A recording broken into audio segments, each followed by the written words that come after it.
Let me tell you something. Another thing. Everybody in America, you need to stick up for your president right now. And that's the same thing with just because your president's way over there.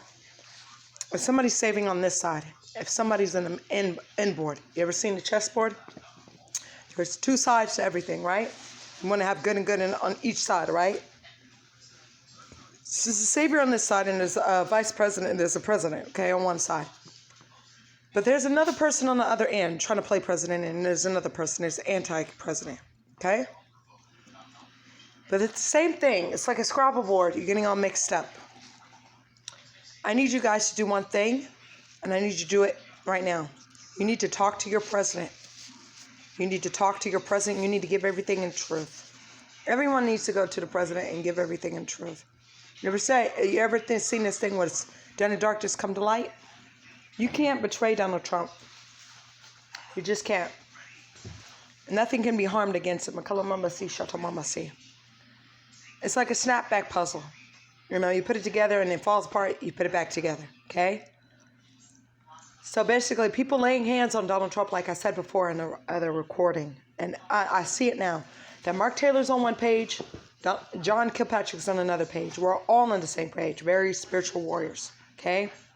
Everybody has their commitment. But there are saviors in those pawn fields.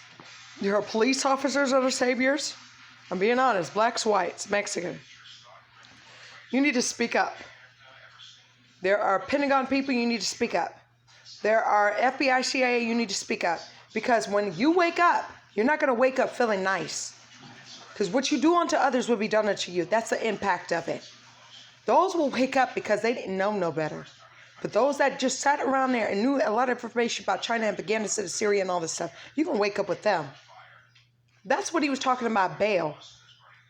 Baal was right beside his enemies when he died.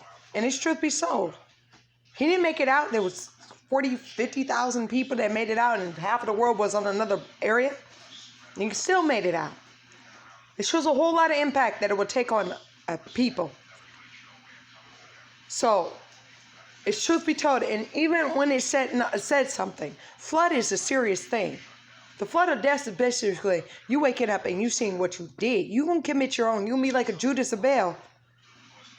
Because you went too deep into something. I mean, the pastors might wake up because they didn't know and they rejected God because of what their choices were.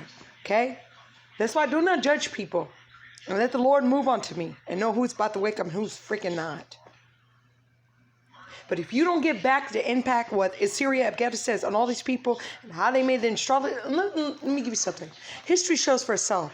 When they brought people over to Egypt and they had them looking at golden statues and everything else. And then you look at Nicholas, at the timing, when they killed Nicholas and the Romanov family.